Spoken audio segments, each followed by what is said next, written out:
Hi, welcome back to my channel. My name is Nikita Lambert, and I love to educate and validate people who grew up with narcissistic caregivers. And then also recently, since the start of 2023, empowering people who have been in a high control group, specifically the International Churches of Christ, ICOC, and taking a pause on some heavier videos this month and focusing on some conversations surrounding what it's like to really claim and walk in your power. And so this video is going to be dedicated to you learning and practicing how to trust your intuition and how to stand 10 toes down, being secure that you know what you know, okay?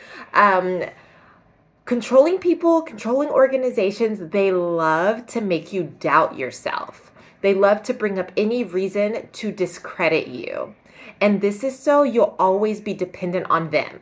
You seeking their approval, their input, and you never feeling good enough to be able to make your own decisions. And what this does is it really makes you question and doubt your sanity and what you know to be true. So especially if you've been in this relationship for years, it doesn't take years, but especially if it has been years, you know what to look out for.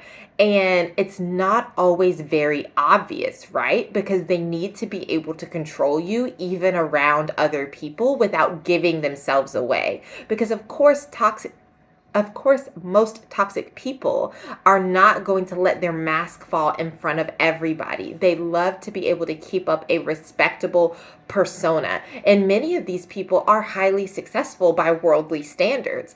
They are supervisors, they are PhDs, they are, managers, they are influencers, they're leaders of some sort, right? They're very esteemed. And this is because they love to curry favor with people.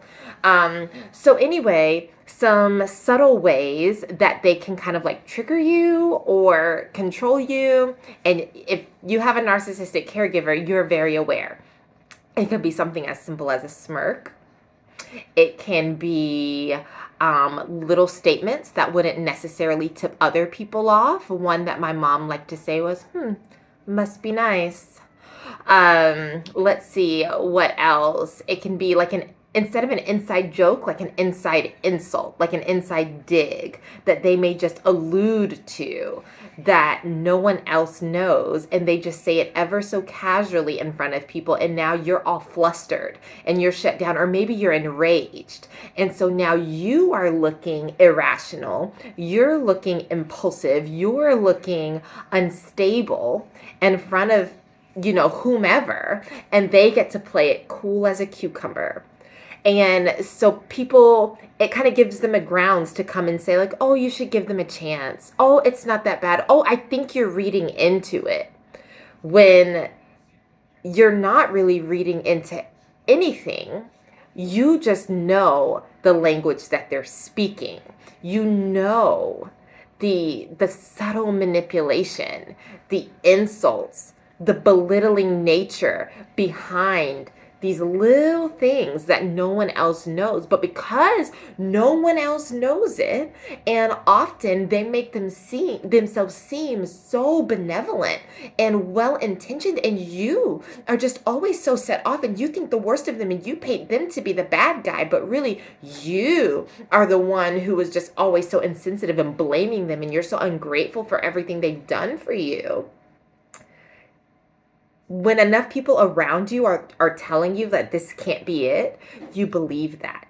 And you think you're the problem. But we're not doing that anymore.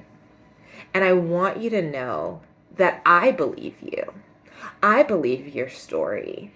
And if you think there's no way I would, or maybe you really are, off the chains, off your rocker, as they say, give me a shot. Email me, hello@nikitalambert.com. Tell me your story.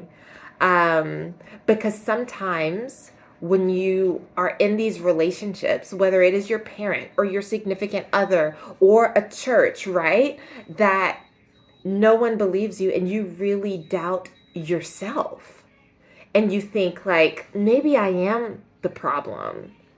But if you are watching this video, if you are familiar with my content, if the things that I have said has resonated with you, I feel like there's like a 95% chance that you are not the problem. Okay, and so let's say that maybe you are a little sensitive. Maybe you do get reactive when your triggers are set off. Maybe you are a little gun shy. Maybe you are mistrusting. Is that a problem? Or is that something that you intuitively have developed to protect yourself because of all of the abuse that you have endured? It's not a problem. It's a coping mechanism. Now, do we want to grow to be healed and have peace and, not let people disturb us? Sure, we'll work on that. But first, let's stop calling these behaviors, these reactions, a problem, because they're normal reactions to the type of manipulation, insulting, controlling, discouragement that we have been through, that you have been through. Anybody would react that way after being raised or highly influenced by a narcissist. Anyone would be this mistrusting if you had put your hopes, dreams, and soul into a religious organization and were so grossly taken advantage of. That's to be expected. And so I just want to let you know that you are not broken and that you are not the problem and that you are not out of your mind. You know what they meant. And even if you don't know exactly what they meant, you know that it was not completely well-intentioned.